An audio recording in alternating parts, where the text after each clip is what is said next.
ഫ്ലവേഴ്സിന്റെ പിൻബലത്തോടെ 24ന്റെ പുതിയ സംരംഭം 24 study abroad. വിദേശ പഠനം ഇനി സുരക്ഷിത്. വിദേശ പഠനം ആഗ്രഹിക്കുന്നവർ ഉടൻ വിളിക്കൂ 9001 8001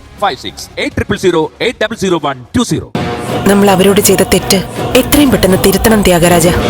എന്നാലേ ബാലുന്റെ മീരയുടെ ആത്മാക്കൾക്ക് പോലും മോക്ഷം കിട്ടൂ.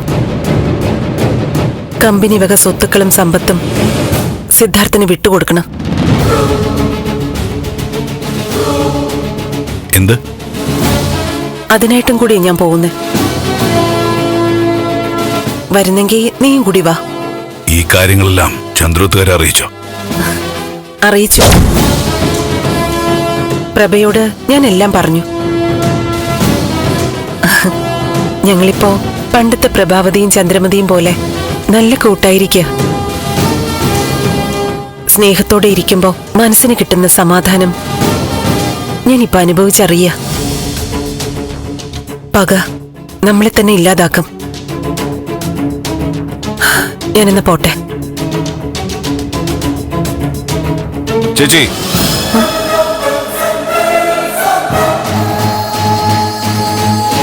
എന്താടാ?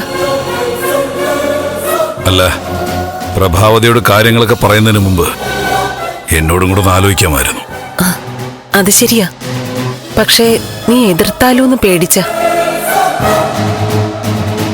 ശരി, ചേച്ചി എന്നോട് പറയുകയും ഞാൻ എതിർക്കുകയും ചെയ്തു എന്നിരിക്കട്ടെ. ചേച്ചി തീരുമാനം മാറ്റില്ലേ? നീ എന്താടാ ഇങ്ങനെയൊക്കെ ചോദിക്കുന്നേ? ഞാൻ എതിർക്കുന്നു. എന്താടാ? എന്റെ അളിയനും കൂടി ചേർന്ന് തുടങ്ങിയ കമ്പനിയും കാര്യങ്ങളും അവർക്കായി വിട്ടുകൊടുക്കുന്നതിൽ ഞാൻ എതിർക്കുന്നു. ത്യാഗരാജ, ഞാൻ പറഞ്ഞില്ലേ ഇനി അങ്ങോട്ട് പകയും വൈരാഗ്യം ഒന്നും വേണ്ട എന്ന് വെച്ചാ ചേച്ചിക്ക് എപ്പോ പക തുടങ്ങുന്നോ അപ്പൊ ബാക്കിയുള്ളവരും തുടങ്ങണമെന്ന്. ചേച്ചിക്ക് എപ്പോ നിർത്തണോ അപ്പൊ ബാക്കിയുള്ളവരും നിർത്തണം. അങ്ങനെയാണോ? എടാ, ഇപ്പോഴല്ലേ കാര്യങ്ങളൊക്കെ തെളിഞ്ഞത്, അതുകൊണ്ടല്ലേ. എവിടെ തെളിഞ്ഞു? എല്ലാം കലങ്ങാൻ തുടങ്ങുന്നേ ഉള്ളൂ.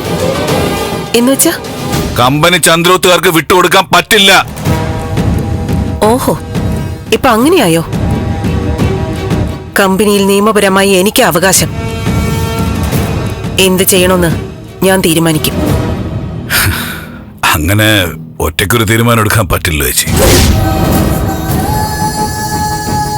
അന്യ സംസ്ഥാനത്ത് ഞാനായി എന്റെ പാടായി എന്നും കരുതി കഴിഞ്ഞിരുന്ന എന്നെ ഇങ്ങോട്ട് വിളിച്ചു വരുത്തി അവരെ കൊല്ല് ഇവരെ കൊല്ലുന്നൊക്കെ ഓരോരുത്തരുടെ അടുത്തോട്ട് പറഞ്ഞു വിട്ടിട്ട് ഇപ്പോ എല്ലാം ഒറ്റയ്ക്ക് ചേച്ചി തീരുമാനിക്കുകയാണോ?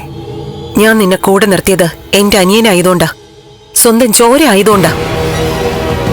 ഇനിയാണെങ്കിലും നീ എന്റെ കൂടെ തന്നെ വേണം. നിക്കേ അകത്ത്. എന്താടാ? ഓഫീസിൽ പോകണ്ടാന്ന്. അകത്ത് പോ. എന്നുവെച്ചാ നീ എന്നെ തടയോ? ഞാനൊരു കാര്യം തീരുമാനിച്ച എന്ത് ചെയ്യുമെന്ന് ചേച്ചിക്ക് നന്നായിട്ട് അറിയാം. നീ എന്ത് ചെയ്യും? ഞാൻ പറയുന്നത് പോലെ അനുസരിച്ച ചേച്ചിക്ക് സമാധാനമായിട്ട് ജീവിച്ചു പോവാം. ഇല്ലെങ്കിൽ ജീവിതത്തിൽ പിന്നെ വെളിച്ചം കാണില്ല. ശിഷ്ടജീവിതം എന്റെ ഏതെങ്കിലും ഒരു താവളത്തിലെ ഇരുട്ട് മുറിയിൽ. എടാ, നീ എന്താടാ ഈ പറയുന്നേ? നീ ഇതുവരെ എന്നോട് ഇങ്ങനെയൊന്നും സംസാരിച്ചിട്ടില്ല. ഇന്നലെ വരെ കണ്ട ചന്ദ്രമതിയല്ല ഇപ്പൊ എന്റെ മുമ്പില്. അതുപോലെ ഇന്നലെ വരെ കണ്ട ത്യാഗരാജനുമല്ല ഞാനിപ്പോ. എന്നോട് കളിക്കരുത്. ചോര വീഴ്ത്താൻ തീരുമാനിച്ച പിന്നെ സ്വന്തം ചോരയാണെന്നോ അന്യന്റെ ചോരയാണെന്നൊന്നും എനിക്കില്ല. ഞാനൊന്നുകൂടി പറയാം, തീരുമാനത്തിന് മാറ്റമില്ലെങ്കിൽ ജീവിതം നരകമായിരിക്കും. എന്നാ കാണട്ടടാ, ചുണയുണ്ടെങ്കി നീ എന്നെ ഒന്ന് തടയ.